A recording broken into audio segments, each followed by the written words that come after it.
Bonjour à toutes et à tous, j'espère que vous allez bien. Moi c'est Florian, bienvenue sur ma chaîne YouTube. Avant de commencer la vidéo, je voulais vous souhaiter de bonnes fêtes justement à tous. Pour ceux qui les célèbrent, j'espère que vous avez bien pu vous amuser, bien pu boire, bien manger et se retrouver en famille ou entre amis. Aujourd'hui on a à l'essai une belle Porsche 981 Cayman S.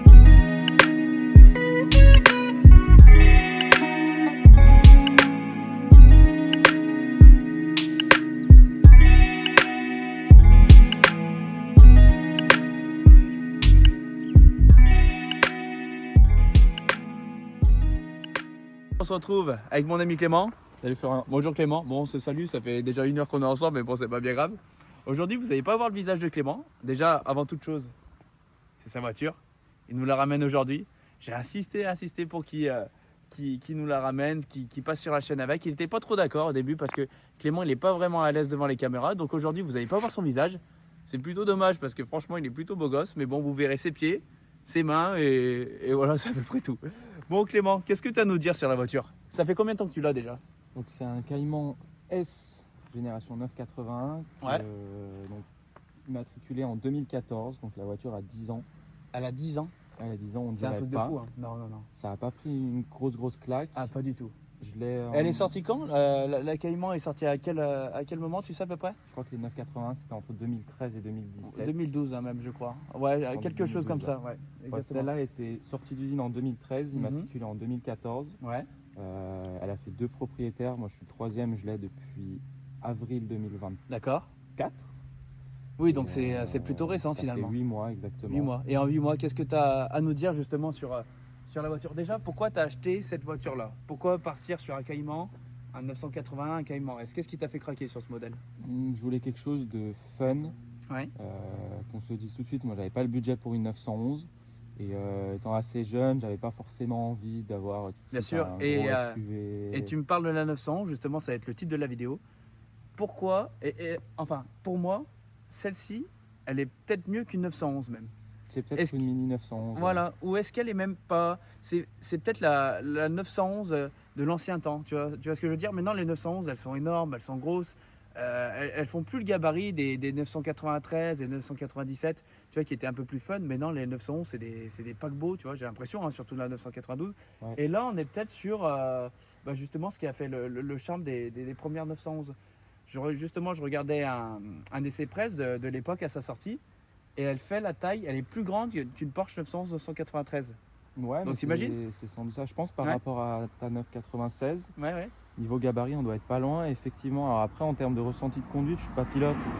Donc je saurais sans doute pas faire la différence Bien entre sûr. ça et une 911, ni même l'exploiter. Mais en Ouais, tout voilà. cas, pour Ça va, l'utilisation que j'en ai, et franchement, sur les routes entre guillemets publiques, il n'y a pas beaucoup. Enfin, Bien sûr. on peut pas exploiter 800 chevaux et moi, je trouve que c'est le compromis parfait Voilà, pour c'est ça, voiture exactement. plaisir, Et c'est confortable. Et comme tu l'as dit, je te coupe, c'est vrai qu'on n'est pas pilote. On n'est même pas ouais. des professionnels de l'automobile. En mécanique, on s'y connaît pas plus que ça. On est que des amateurs et justement dans cette vidéo, le beau bruit du vent. Et justement dans cette vidéo, on va vous montrer justement l'essai d'une Cayman, mais au point de vue d'amateur, de néophyte, justement qui... on n'est pas des professionnels d'automobile, on va faire sûrement beaucoup d'erreurs dans la vidéo, donc n'hésitez pas à écrire dans les commentaires tant que c'est constructif. Hein, vraiment, moi je lis tous les commentaires, on y répondra à tous, mais voilà, je préférais vous prévenir. Bon, on fait un peu le tour, tu nous montres? Ouais, donc comme je disais, c'est quand même une voiture qui est assez fiable. Ouais. Ça a été fiabilisé de toute façon dans les années 2014. Donc moi, j'ai jamais eu aucun souci. Le seul problème que j'ai eu, mais c'est connu de toutes les Porsche qui ont le Sport Chrono, je crois, c'est les Ouais, bien supports sûr. moteurs. Donc là, vous le verrez sur le tableau de bord, j'ai un petit triangle, il faut que je change un support moteur. C'est une sorte de... C'est une petite maladie, Ouais, je une pense, maladie, qui apparaît ouais, vers les ok. 40 000. Qu'il y a eu aussi sur les 91, les supports moteurs. Justement, tu en as changé un. J'en ai changé un Ouais. et l'autre s'est rallumé juste après. Porsche m'a dit que c'était pas grave, ils ont des clients qui roulent sur circuit avec les PADM défectueux. Et à quoi servent justement ces supports moteurs quand ils se mettent en défaut? Qu'est-ce que ça change? En fait, si je me souviens bien, parce que je suis pas un as de la mécanique, mais je crois que c'est des petits cyan blocks qui se rigidifient plus ou moins en fonction de la conduite pour Ah oui, il faut que t'aies limiter l'option. les vibrations du Il faut moteur. que tu aies l'option C'est avec le Sport Plus. Sport Plus qu'on regardera tout à l'heure à l'intérieur. Et du coup, ça limite les vibrations du moteur et ça rend un peu plus efficace. Alors, est-ce que d'un point de vue novice comme nous, c'est perceptible dans la conduite. Ouais. Je pense pas. Non, sincèrement, je pense pas. Mais voilà. Et donc du coup, ça reste quand même très fiable. Hormis ça, j'ai pas eu de soucis. Moi, Ouais. j'ai fait un peu plus de 9300 km Ah avec oui, en combien de temps, combien de mois? en 8 mois. Ah ouais, Donc, t'imagines, je l'ai t'as bien bien roulé, roulé. hein? Et ça reste très polyvalent dans le sens où C'est ça. ça peut faire de la petite route, ça peut faire Elle de est la magnifique, ville. on va faire un peu le tour de la voiture en même temps. Là, il y a William à la caméra. Bonjour à Le tous. caméraman. Donc voilà, celle-ci, elle a en termes d'options, ce qui peut être intéressant, elle a l'échappement sport, elle a le pack sport chrono, D'accord. pardon. On écoutera ça tout à l'heure, hein, tu nous feras quelques petites accélérations. Le bruit est juste magnifique, hein. Ouais, bien sûr. Le moteur, c'est un 3 litres. 3 litres 4. 3 litres 4. Donc il y a 0,4 de moins de cylindrée que Ouais. les 991 avec le 3 litres 8. Ouais, bien sûr. Mais c'est full atmo, c'est le 6 cylindres, donc je ne sais pas si c'est le même bloc, mais Et le moteur, il se trouve du coup. et le moteur, on peut ouvrir le coffre, Ouais. parce qu'il y a un coffre du coup à l'avant et à l'arrière. Ça, je l'ai vu en regardant des essais presse. Le volume de coffre est plus grand qu'une Mégane. Ouais. Parce que tu as le coffre à l'arrière et tu as le coffre à l'avant. Tu as un Exactement. volume de coffre de 420 litres. C'est énorme. Tu pars en vacances à deux, c'est génial. Donc, ouais, c'est- C'est pour ça, ça fait une voiture vraiment polyvalente. Une voiture que tu peux emmener sur circuit. Tu peux partir en vacances avec madame. Et tu as de la place vraiment pour partir 1 à 2 semaines. Je ne sais pas si tu as pu partir. Ouais, je pense que tu dois pouvoir mettre 2-3 gros sacs là, un gros sac devant. Bien sûr. Quand tu pars à deux sans aucun souci. Après, avec la 911, on va comparer parfois avec un petit peu la 911, parce que j'en ai une, j'ai une 996. Bon, c'est incomparable. Moi, c'est une vieille 911. Celle-ci est quand même beaucoup plus aboutie. Mais c'est vrai que la 911, on a les places arrière, ce qui fait un peu plus de place aussi pour mettre des bagages. Aussi, Mais les places arrière, finalement, c'est vraiment petit. Tu peux mettre que des enfants et encore, ils seraient ça vraiment, dépanne. ouais, ils seraient vraiment à dépanner. l'étroit. Que là, tu n'as pas les places arrière, mais tu as plus de coffre. Donc bon, c'est tout aussi bien. Et le voilà. moteur est surtout en position, ce qui change par rapport à la 911, c'est qu'il est en centrale arrière, quoi. Ouais, on est assis sur le moteur, Ouais. donc déjà c'est pas mal en termes d'un point de vue équilibre. Alors même si j'y connais pas trop, apparemment la voiture est un peu mieux équilibrée. Ouais. Et puis aussi, surtout par rapport au bruit, quand Je me on est dans permets. l'habitacle, oui bien sûr. On se rendra pas compte en vidéo, mais il y a tout qui vibre. On Ouais. est vraiment assis sur le moteur et c'est une petite expérience. Et de quand conduite. tu fais des longs trajets, justement, tu l'entends un peu ce Ouais, moteur? sur l'autoroute, alors moi j'ai dû faire max 4 heures quand je l'ai ramené. Ouais. C'était la première fois, donc avec l'euphorie, tu t'en rends pas trop compte. D'accord. Mais c'est vrai que quand tu commences à faire, parce qu'il y a une voiture, quand tu commences à faire des 1 heure, 1 heure et demie d'autoroute, tu as, Ouais. une boîte 7. Donc en soi ça va, c'est bien étagé. Mais T'entends quand même ça le bourdonne moteur un est bien peu, présent. Après, bon, c'est ce qu'on recherche quand même dans ce genre de Ouais, véhicule. ouais, hein. bien sûr, On bien va pas sûr. se plaindre, hein. Surtout quand on sait que maintenant, la nouvelle, enfin celle d'après, la 718, est passée en 4 cylindres. ouais, en 4 Elle doit être géniale aussi, hein. ça marche très Le bien, c'est 4 efficace, cylindres c'est doit bien être vraiment optimisé, ouais, efficace. Mais c'est vrai que ça n'a pas le charme de l'atmosphérique qu'on retrouve ici. Il n'y a pas le 3 litres 4, il n'y a pas le 6 cylindres. Donc bon. Ouais. Et surtout que la nouvelle encore qui va sortir là bientôt prochainement, je ne sais pas quand la vidéo va sortir, je ne sais pas si elle sera déjà sortie, mais elle va être full électrique, quoi. Ouais, donc Et là, après moi je pense que tu as fait un bon achat. Tu l'as sûrement pas acheté pour faire de la spéculation, mais c'est une voiture qui va garder sa cote, t'en penses quoi? ouais, je pense que là par rapport au prix d'achat, ça n'a pas bougé. Mhm. Voire ça a même peut-être pris un tout petit peu de valeur. Ouais, tu penses? Et je pense que à terme, c'est une voiture qui, moi, me coûtera uniquement le coût d'utilisation. D'accord. Et je pense que si demain je veux m'en séparer, ouais, j'aurais mis quelques kilomètres et je perdrais pas, C'est je génial, perdrais hein. pas de valeur. Donc Tu te fais effectivement, plaisir avec une voiture comme ça, fun, et à la revente, tu peux même peut-être toucher un petit billet si, Ouais. si tu t'y prends bien. Donc c'est l'idéal.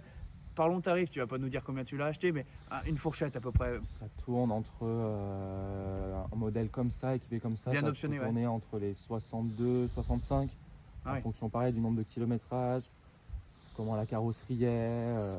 Qu'est-ce qu'on a maintenant aujourd'hui quand même pour 65 000 euros? Ça reste une somme, hein. C'est très cher, mais je trouve quand même que tu en as pour ton argent.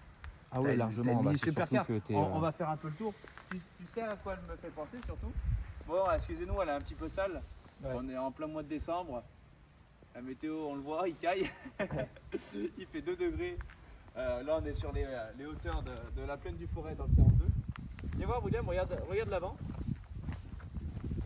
Elle est sortie au même moment que la 918 Spider. Bon, j'imagine peut-être des choses un peu folles, mais pour moi, elle a des airs de 918, avec ses feux un petit peu carrés. Je ne sais pas si je vais pouvoir mettre une image d'incrustation de la 918, mais elle a des airs. Elles sont sorties à la même période et je pense que Porsche s'en est un petit peu inspiré. Et voilà. Ouais, alors faut savoir, pour ceux qui remarqueront à la caméra, ça c'est pas d'origine. Ces grilles-là, c'est l'ancien propriétaire qui les a rajoutées. Alors moi, je les ai pas touchées. D'accord. Ça permet un peu, je pense, d'éviter qu'il y ait des feuilles, etc. Ouais, qui passent. des gravillons aussi qui. Parce que derrière, tu as quoi? Tu as les filtres. Derrière, c'est les radiateurs. Ouais, les radiateurs. Et ouais, c'est pas d'origine, mais moi je trouve pas ça vilain, donc je l'y ai laissé. Ouais, t'as bien fait. Il y a une grille aussi qui vient pour la lame là à l'avant. Je sais pas si on va voir mon doigt ici là. Moi je l'ai pas mise parce que j'arrive pas à la fixer, je vais pas tout toucher. Mais ça c'est pas d'origine et normalement il y a rien. Et autrement, c'est les seules modifications, je crois, qui ont été apportées sur la voiture, si on peut parler de modifications. Par les anciens propriétaires, ouais. Voilà. Sinon, tout est d'origine. Qu'est-ce que tu as de particulier à nous montrer sur l'extérieur?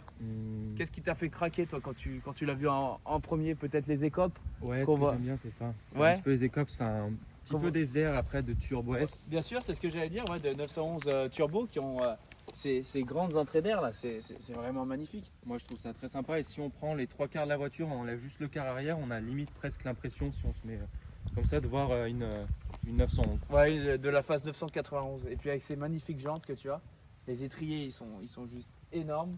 Le freinage est comment sur cette voiture? Ça freine bien. Alors moi j'ai jamais trop poussé au point de freiner vraiment fort avec. Mais franchement j'ai jamais eu de soucis pour s'arrêter, enfin ça freine, ça marche. Je crois que c'est des 4 pistons devant et derrière. D'accord.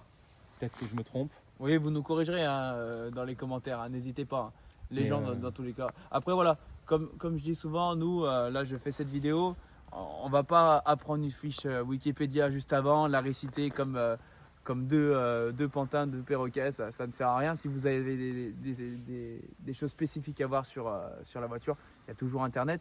Là, nous, c'est deux amateurs justement qui vous montrent la vision d'automobile comme on l'entend, quoi. Exactement, mais c'est très très fiable. Enfin, j'ai jamais eu aucun souci moteur. Ouais. Là, la prochaine révision, j'ai regardé tout à l'heure, c'est soit dans 20 000 km, soit au mois de mai. Donc, c'est ce que je vais faire au mois de mai. Et tu vas le faire chez Porsche? Chez Porsche, ouais, au moins c'est coup de tampon et puis après pour le carnet, etc. Une révision, c'est combien à peu près pour Il y a deux types de révisions. Il y a la grosse et la petite. Il y a la grosse et la petite. Moi, c'est la petite. La petite, je crois qu'il faut compter entre 700 et 900 selon les centres où vous allez, etc. Et la grosse, c'est entre 1200 et 1500, pareil, selon les centres. Oui, ça commence à faire une somme. Hein. Ça commence à faire une somme, c'est tous les 2 ans. Mais bon, tu es obligé parce que c'est important d'avoir le tampon suivi, pour plus tard si un jour tu veux la revendre, ou etc. Mais bon, pour l'instant, t'en es pas là. Ouais. Et on retrouve toujours aussi la petite trappe à essence à l'avant, ce qui est génial. Et, donc je t'ouvre le coffre devant peut-être? Bien sûr, Hop, je me permets? Bien sûr. Normalement, c'est comme ça. Hop. Ah oui, mais il est profond. Ah, il est gigantesque. Il y a de quoi mettre dedans. Ouais, bah, je peux caler sans doute pas une valise.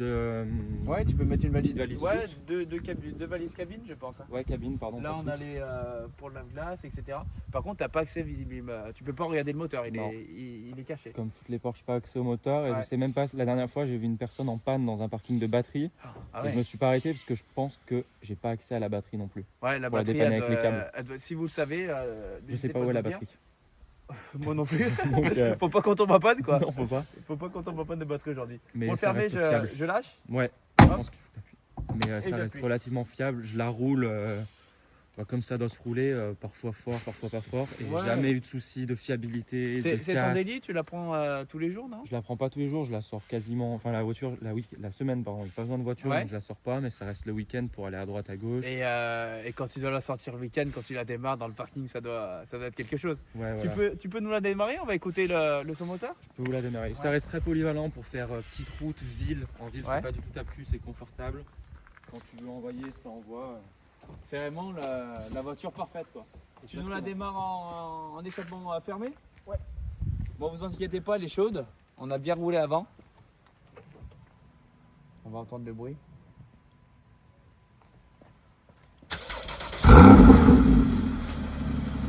Là, t'as un échappement fermé. Là, c'est normal, échappement fermé. Vas-y.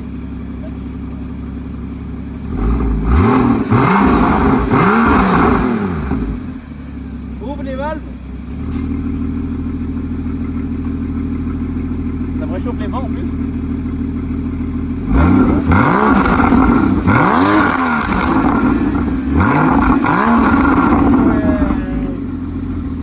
Le son, je sais pas si ça va bien rendre en vidéo, mais le son est juste dingue. Vraiment. À 100 euros. Avec elle a vraiment de la gueule, c'est une super caisse, vraiment. Ça fait un achat magnifique. On va passer à l'intérieur, tu vas nous montrer un petit peu. Moi je vais mettre de l'autre côté. Donc là, à l'intérieur, votre classique, vous avez le volant. Comme ça. Vous avez classique sur le volant, un indicateur ici qui vous montre le mode dans lequel vous êtes. Donc là, sport. Si j'appuie sur sport plus, vous voyez que là, ça passe en sport plus. De l'autre côté, je crois qu'on a le launch control qui s'affiche quand on le fait.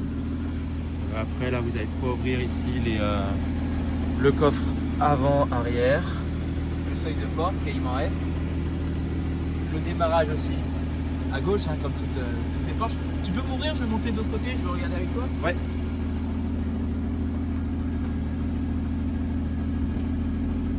Tu as les sièges aussi, si je ne me trompe pas, sport, non, sur celle-ci. Ouais, c'est les sièges sport.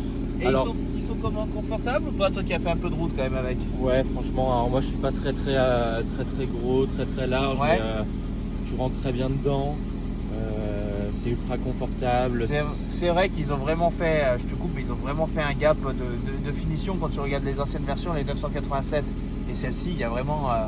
Ouais, il y a un gros gap. Ah oui, vraiment là, elle est magnifique avec le Sport Chrono. Tu sais ce qu'il apporte l'option Sport Chrono? Je crois que c'est des options des configurations moteur. Ouais, c'est ça, et de châssis aussi. Le châssis, PASM aussi qui est d'office avec, je crois. Ouais. Si je dis pas de bêtises. C'est ça. Et là, tu es en PDK. Hein. Avec la PDK, elle existe aussi en manuel. Moi, je voulais absolument une boîte auto. Ouais. Je trouve ça plus efficace. Alors, c'est vrai que les puristes diront que le charme de la manuelle, etc. Après, la PDK reste une boîte automatique géniale aussi. Ça reste fantastique. Avec les rapports, vraiment, il y a de quoi s'amuser, mais c'est vrai que l'intérieur est vraiment dingue. Là, on retrouve aussi, je me permets, hein, mais je crois comme sur les 911, le petit porte-gobelet. Ouais. Ça, je sais pas pourquoi ils ont gardé ça, pourquoi ils s'obstinent à faire ça. C'est quand même dingue parce que tu imagines, ça fait des pièces, ça fait de l'équipement à construire, ça doit coûter de l'argent, mais peut-être pour le marché américain. Je sais que les Américains aiment beaucoup boire leur gros mug, leur café, etc. Donc c'est peut-être pour toucher le marché américain. Mais sinon, oui, c'est une voiture dingue. Hein. Ouais, voilà. Puis après, on retrouve, moi, ce que j'aimais beaucoup, c'était qu'on a quasiment le même intérieur qu'une 911. Bien sûr, avec le grand tunnel central là qu'on retrouvait justement à 918. Un bouton pour chaque option.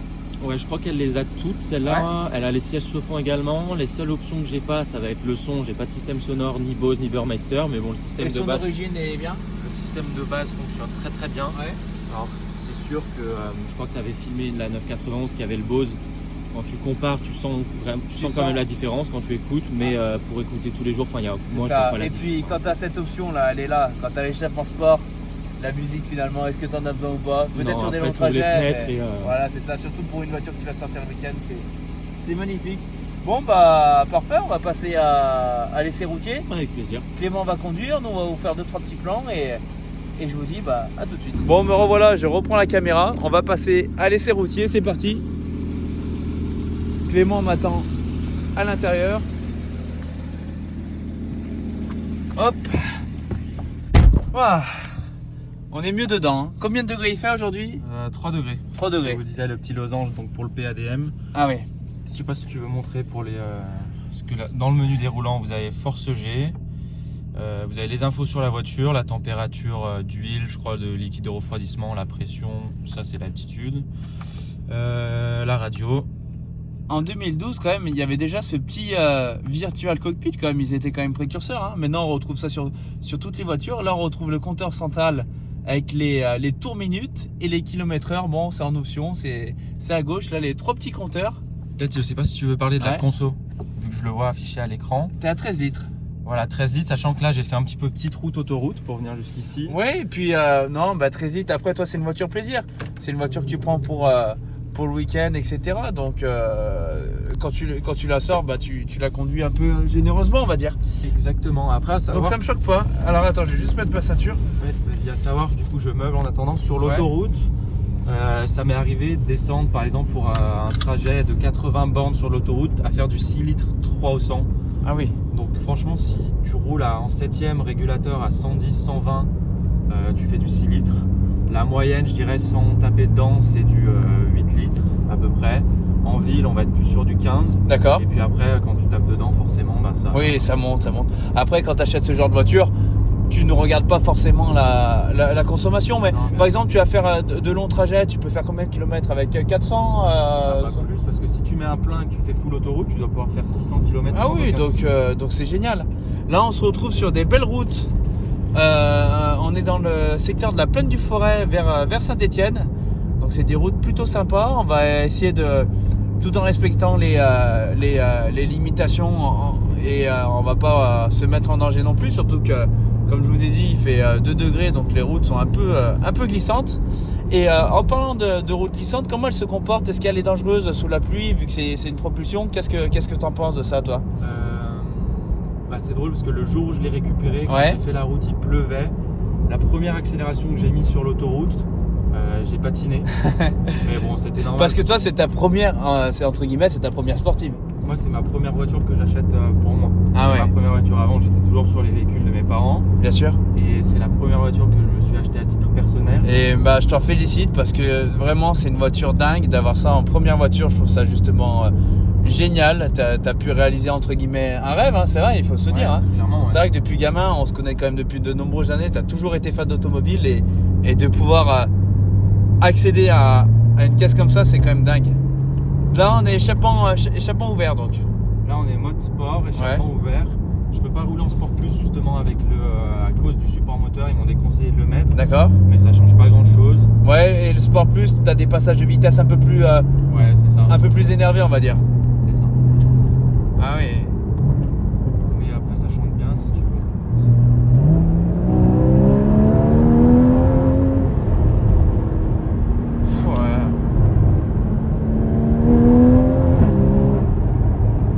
Impressionnant. Oh là là là là là là là là. Ah oui, mais c'est rivé. Oh là là là là. Ah oui, on s'en rend vraiment compte. Mais c'est impressionnant. Elle paraît saine, elle paraît facile à conduire. Je sais pas si je me trompe, mais comment tu ressens la conduite? Justement, toi qui n'es pas pilote, j'ai l'impression que tu l'as en main assez facilement, si je me trompe pas. Ouais, franchement, pour en revenir à ce que je disais, j'avais pas conduit énormément de voitures de sport avant, et ça se conduit comme une voiture de tous les jours. Je veux dire, ma mère l'a déjà prise. D'accord. N'importe qui sait conduire une boîte auto peut la conduire. Après, effectivement, quand tu commences à accélérer, comme tu as dit, c'est rivé au sol. Ça décroche très rarement. J'ai décroché 1 ou 2 fois, par contre, moi qui suis pas un expert du drift, etc. Quand ça décroche vraiment. Ouais, et est-ce que tu prendrais pas, je sais pas, par exemple, j'ai une bêtise, mais c'est vrai que quand tu achètes ce genre de véhicule en propulsion qui commence à avoir de la puissance, est-ce qu'un petit stage de pilotage pourrait pas être, ça pourrait ne pas être inintéressant justement pour apprendre à savoir comment réagir en cas de pluie, etc. Ça pourrait être pas mal, j'imagine. Ouais, si justement j'y songeais peut-être, alors peut-être pas forcément avec celle-là, mais aller faire une journée piste, circuit. Ouais, bien sûr. Porsche, comme on voit beaucoup, apprendre à gérer sa voiture en cas de glisse, etc. Ouais, et puis même après, pour toi derrière, si tu apprends sur circuit, tu commences à savoir la faire jouer un peu. Parce que tu serais capable de l'emmener sur circuit parce qu'elle en a vraiment les capacités, mais est-ce que tu l'emmènerais toi sur circuit celle-ci? C'est fait pour, franchement. Après, moi, je m'y amuserais pas. Ouais, tout simplement. Je te comprends. Parce que je crois que quand tu la mets sur circuit, déjà, je suis pas sûr d'être rassuré pour le circuit. Puis après, je crois qu'il faut la ramener chez Porsche pour qu'il fasse un checker. Bien sûr. Ça coûte des pneus. Voilà, c'est vrai. C'est vrai que c'est une voiture quand même elle est taillée. Une belle Clio RS, une 4 RS magnifique. Ouais, c'est une voiture qui est taillée aussi entre guillemets pour la piste parce que elle est quand même légère. Je crois qu'elle fait entre 1300 et 1400 kg. Ouais, c'est ça, 1 tonne 3, 1 tonne 320, je crois, annoncé. C'est quand même relativement léger, surtout si on compare aux enclumes qu'on nous sort aujourd'hui, des voitures de plus de 2 tonnes qui se disent sportives. Mais oui, tu pourrais l'emmener sur circuit, mais avec les coûts d'usage, etc., je comprends que tu aurais peur de l'abîmer, surtout que c'est ta première voiture de sport et t'en prends soin entre guillemets. Oui, mais génial, hein, et qu'est-ce que tu as à nous dire d'autre sinon dessus? Après, moi je trouve que c'est une voiture extrêmement... c'est une voiture parfaite. Franchement, pour nos routes, je trouve difficile déjà d'exploiter ça à 100%. Bien sûr. Et je pense que quand on sait vraiment la piloter et qu'on sait exploiter ce genre de voiture, ça doit être fantastique. Tu n'es jamais arrivé aux limites de la voiture finalement. Non. Et puis après, ça reste très fiable. Comme on disait, ça glisse pas trop. Alors là, je commence à être sur la fin des pneus, donc je glisse beaucoup plus qu'au début. off et de mettre pied plancher en deuxième sur un virage, la voiture reste collée au sol. Et, Bien sûr. Et voilà, moi je trouve c'est le compromis parfait. Ouais, donc c'est la voiture qui, comme la 911 un petit peu, parce que je les compare beaucoup dans la vidéo, mais ça, elle sait tout faire quoi. C'est ça le charme de Porsche. Tu peux aller acheter le pain avec le dimanche et si tu veux, bah, justement l'emmener sur circuit ou se faire plaisir sur des belles routes comme ça. Vraiment magnifique.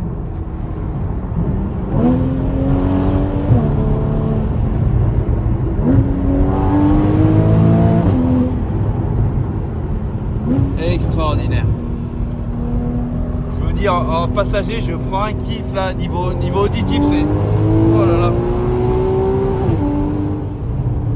Ça a vraiment la santé, c'est sain. Et même moi, en tant que passager, j'aime pas être justement de ne pas avoir le volant entre les mains. J'ai plutôt peur. Mais là, on se sent en sécurité. Elle bouge pas de l'arrière. Enfin, c'est vraiment une caisse de dingue. Et on pourra en conclure du coup des conquis de cette voiture. Et si on fait le résumé, qu'est-ce que tu aurais à dire à quelqu'un qui voudrait justement se lancer sur l'achat d'une Cayman S? Écoutez, moi je trouve que c'est un véhicule parfait d'un point de vue polyvalence.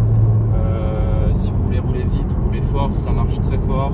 C'est Porsche, donc c'est des voitures d'ingénieurs et en termes de, je pense, très peu de personnes aujourd'hui sont capables d'exploiter à 100%. Donc pour une personne du quotidien, franchement, que ce soit sur des petites routes de campagne ou quoi que ce soit sur circuit, il aura largement de quoi se faire plaisir. Ça reste ultra fiable. De mon côté, j'ai jamais eu de soucis avec, donc je pense que quand c'est bien entretenu, que c'est bien suivi, ça peut se conduire les yeux fermés. Ouais. Enfin, ça peut se conduire les yeux fermés, ça reste extrêmement fiable. Donc c'est pas une voiture où vous allez vous demander s'il faut la sortir quand il pleut ou pas, ou est-ce que j'ai roulé trop vite avec. Tiens, regarde, on va se mettre là sur l'arrêt de bus. Ouais. Ça reste très très fiable. Ça se conduit, n'importe qui peut la conduire. Donc c'est vraiment la voiture entre guillemets, c'est parfaite quoi finalement. Pour moi, c'est dans ces gammes de prix là la voiture parfaite. Qu'est-ce qu'il y aurait à comparer? Peut-être l'Alpine, mais après bon, elle est plus légère. L'Alpine sera peut-être plus une pistarde hein, si je me trompe pas. L'Alpine peut-être. Mais après t'as pas le charme de l'atmosphérique, t'as pas le 6 cylindres et t'as pas cet intérieur quand même qui est vraiment parfait. Hein. Les matériaux et tout, c'est vraiment qualitatif. Non mais c'est génial. En tout cas, merci à toi Clément. Merci à toi d'être venu présenter ta voiture sur la chaîne. Avec plaisir. Je te dis peut-être à la prochaine et je vous dis aussi à la prochaine. J'espère que vous avez aimé cette vidéo. Bon, comme je vous ai dit, on est que des amateurs avec Clément. On a dit peut-être beaucoup d'erreurs, beaucoup de conneries. Et n'hésitez pas à nous corriger dans les commentaires, avec des commentaires toujours par contre constructifs. Je lis tous les commentaires, je réponds à tous les commentaires. Donc voilà, je vous dis à bientôt pour la prochaine vidéo. Normalement, la prochaine voiture présentée, ça risque d'être une 911 et peut-être une 991. On verra. Je vous dis à la prochaine.